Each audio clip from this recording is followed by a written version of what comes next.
Hi, in this video, I want to walk you through how to find an article in JStor, which is our library's most scholarly database. So you can see here, I'm on the library's homepage. There's the address up there. I'm going to go over to the search menu. And in the search menu, I'm going to scroll down to Databases A to Z. We're going to be looking for the database JStor, which is a collection of articles written by the highest level scholars in whatever field the topic addresses. What makes JStor scholarly articles particularly valuable is all of those articles have been read and reviewed by other scholars. So a team of scholars evaluates and approves each article that gets published in a scholarly journal. So you've got two layers of scholarship assuring that a journal article meets the highest standards we have in the academic or professional world. And that's why it's an area we want to get at least familiar with. We're going to click on H to J because JStor starts with a J. Scroll down, there's JStor at the bottom. I'm going to click into JStor. You may have to enter your school ID and Surf ID and password to get into JStor from the library page, but I had already done that, so that's why it didn't show up on the screen. Okay, as you know, I've been looking at Jacob Riis. So I'm going to do a quick search for Jacob Riis so I can build on the sample annotated citation that I gave you for a website by looking at for an article. Okay, so you can see I've typed in Jacob Riis here. I'm going to click search. Notice that I'm going to leave these boxes that limit my search to content I can access. I'm going to leave those checked because we're going to want to be able to read whatever we find, and we don't want to spend time on something we're not going to be able to read. So I click search, and it's going to call up a ton of stuff. I'm going to have to be prepared to walk through more than just maybe the first 10 or 25 posts. I may take me up to 100, 150 before I find things. But usually the best stuff will show up on the first few pages. And let's take a look at what's here.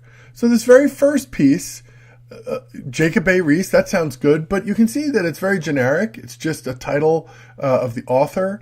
And also you're going to see it's very old, 1949. So that's really not where we want to start. We're going to keep scrolling down. The next piece looks a little better. We've got an interesting article title, Pictures versus Words, Public History, Tolerance, and the Challenge of Jacob Riis. That sounds engaging. The date looks reasonable, summer 2004. It's about 10 years old. I'd like to find something a little more recent if I can, but I can still make that work. And it's clearly a full-length article and not a book review. It's clearly an independent scholarly study being accomplished. It's about a 20-page article. I can download it in PDF form and read it and look it over and write my evaluation based on that. Let's see what else is there. There's another piece here about Riis and scientific philanthropy during the Progressive Era, but you're going to notice that goes all the way back to 73. So it's a good full-length scholarly article, 16 pages on an independent topic, but a little old for us. We'd really like to come in within the last 10 years if we can. We scroll down and, ooh, this looks promising because we see a very cool title, right? That's very cool, but the problem is it's a review. So this is a review of someone else's book, not original article of scholarship. So whenever you see that review link, we don't want those. We want to get to independent articles. So reviews we're going to skip over, and you'll notice that, oh, here's a nice one from 2008, but it's a review. So we're going to keep going. Here's another one, but also a review. We're going to keep scrolling down, another review. Want to avoid those. Now, here we get down to another article. Cultivating Spiritual Sight, Jacob Riis's Virtual Tour Narrative. Now that sounds interesting, and it's 2003. So I've now found two articles that are independent works of scholarship from 2004, 2003.